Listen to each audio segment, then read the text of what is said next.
வணக்கம் நண்பர்களே. இன்னைக்கு நம்ம சுவையான சிக்கன் குழம்பு குக்கரில் எப்படி செய்யறதுன்னு சொல்லிட்டு இப்போ நம்ம பார்க்க போகிறோம்.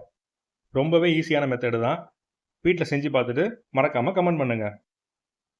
தேவையான பொருட்கள்: சிக்கன் 1/2 கிலோ, பட்டை, கிராம்பு, சோம்பு, பிரியாணி இலை, வெங்காயம் 4, தக்காளி 4, கறிவேப்பிலை, இஞ்சி பூண்டு பேஸ்ட், மஞ்சள் தூள், மிளகாய் தூள், கொத்தமல்லி தூள், உப்பு மற்றும் ஆச்சி சிக்கன் மசாலா.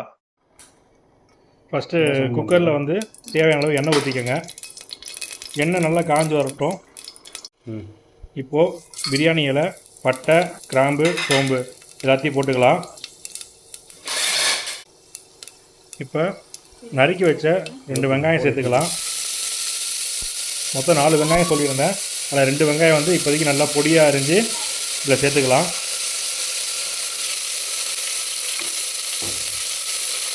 வெங்காயம் நல்லா பொன்னிறமாக ஆகிற வரைக்கும் நல்லா வதக்கணும். ஏன்னா அப்போ தான் வந்து வெங்காயம் பச்சையாக இல்லாமல் இருக்கும். நீங்கள் வந்து வதக்க டைம் ஆகிற மாதிரி இருந்தால் லைட்டாக உப்பு சேர்த்துக்கலாம். அப்போ தான் வெங்காயம் கொஞ்சம் சீக்கிரம் வதங்கும். கருவேப்பிலை கொஞ்சம் ஆட் பண்ணிக்கலாம். நான் கருவேப்பிலை சேர்க்கும்போது கொஞ்சம் வந்து வாசனை கொஞ்சம் அதிகமாக இருக்கும், டேஸ்ட்டும் கொஞ்சம் நல்லாயிருக்கும். நல்லா வெங்காயம் வதங்கினதுக்கப்புறம் தக்காளி சேர்த்துக்கலாம். 2 தக்காளி வந்து பொடியாக நறுக்கியிருக்கேன் நான். மொத்தம் 4 தக்காளி சொல்லியிருந்தோம். அதில் 2 தக்காளி மட்டும் இப்போதைக்கு நம்ம போட்டுக்கலாம். தக்காளி நல்லா வதங்கணும். அடுப்பு வந்து ஹை ஃப்ளேம்லேயே இருக்கட்டும்.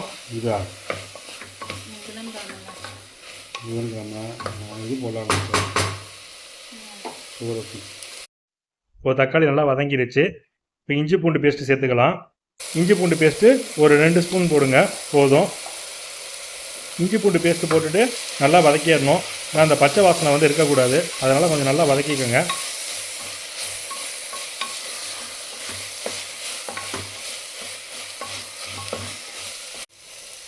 நல்லா வதக்கினதுக்கப்புறம் இப்போ மீதி இருக்க பெரிய வெங்காயம் 2 வெங்காயத்தை மிக்சியில் அரைச்சி எடுத்துக்கோங்க.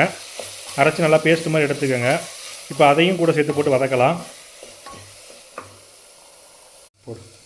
இப்போது அதே மாதிரி 2 பெரிய தக்காளி, அந்த தக்காளியும் நல்லா மிக்சியில் அரைச்சி பேஸ்ட் மாதிரி எடுத்துக்கோங்க.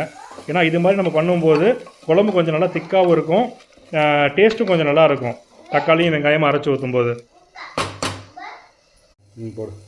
இப்போ நாம் சிக்கன் ஆட் பண்ணிக்கலாம். 1/2 கிலோ சிக்கன் எடுத்துருக்கேன். அதை நல்லா வந்து தண்ணியில் வாஷ் பண்ணிக்கோங்க. ஏன்னா அதில் சின்ன சின்ன பிளட் பார்ட்டிகல்லாம் மைனூட்டாக இருக்கும். எல்லாத்தையும் கொஞ்சம் நல்லா வாஷ் பண்ணிக்கோங்க. சிக்கனை வந்து நல்லா வதக்கிக்கோங்க. ஏன்னா சிக்கனை வந்து நம்ம எந்த அளவுக்கு வதக்குறோமோ அப்போ தான் அதில் உள்ள பச்சை வாசனை எல்லாமே போகும். அதனால் சிக்கனை வந்து ஒரு 5 to 10 நிமிஷம் நல்லா வதக்குங்க.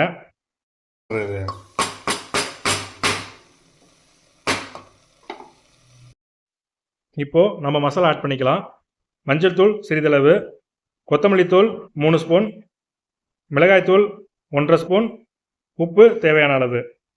இது 3த்தையும் போட்டு நல்லா மிக்ஸ் பண்ணி விட்டுருங்க. மசாலா எதுவும் பிடிக்கிற மாதிரி இருந்தால் லைட்டாக தண்ணி சேர்த்துக்கலாம், அல்லது கொஞ்சம் எண்ணெய் சேர்த்துக்கலாம். இப்போது ஆச்சி சிக்கன் மசாலா சேர்த்துக்கலாம். ஒரு 2 ஸ்பூன் அல்லது 2.5 ஸ்பூன் வர மாதிரி கொஞ்சம் சேர்த்துக்கோங்க. ஏன்னா சிக்கன் குழம்பு கொஞ்சம் வாசனையாக இருக்கும். அதையும் போட்டு நல்லா மிக்ஸ் பண்ணி விட்டுருங்க. முக்கியமாக அடி பிடிக்கக்கூடாது. அடி பிடிக்காத அளவு கொஞ்சம் பார்த்துக்கோங்க. லைட்டாக அடி பிடிக்கிற மாதிரி, மசாலா ரொம்ப பிடிக்கிற மாதிரி இருந்துச்சுன்னா லைட்டாக கொஞ்சம் தண்ணி சேர்த்துக்கோங்க, ஒன்றும் பிரச்சனை இல்லை. எல்லா மசாலாவும் சிக்கனில் நல்லா இறங்குற அளவுக்கு நல்லா கிண்டி விட்டுக்கோங்க. ஏன்னா அப்போ தான் வந்து சிக்கனில் வந்து டேஸ்ட் கொஞ்சம் நல்லா தெரியும்.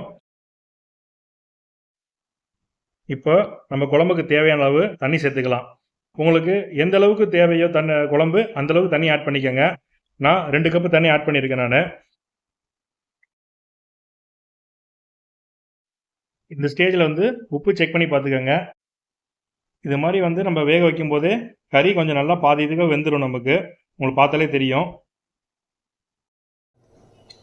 இப்போ நம்ம குக்கரில் மூடி போட்டு மூடி வச்சிடலாம். நாம் வதக்கும் போதே கறி வந்து ஒரு பாதி அளவு வெந்திருக்கனால வந்து ஒரு விசில் வச்சா போதும். ஒரே விசில் தான், அதுக்கு மேலே வைக்காதீங்க. ஒரு விசில் அடித்தோன்னே அடுப்பை ஆஃப் பண்ணிடுங்க.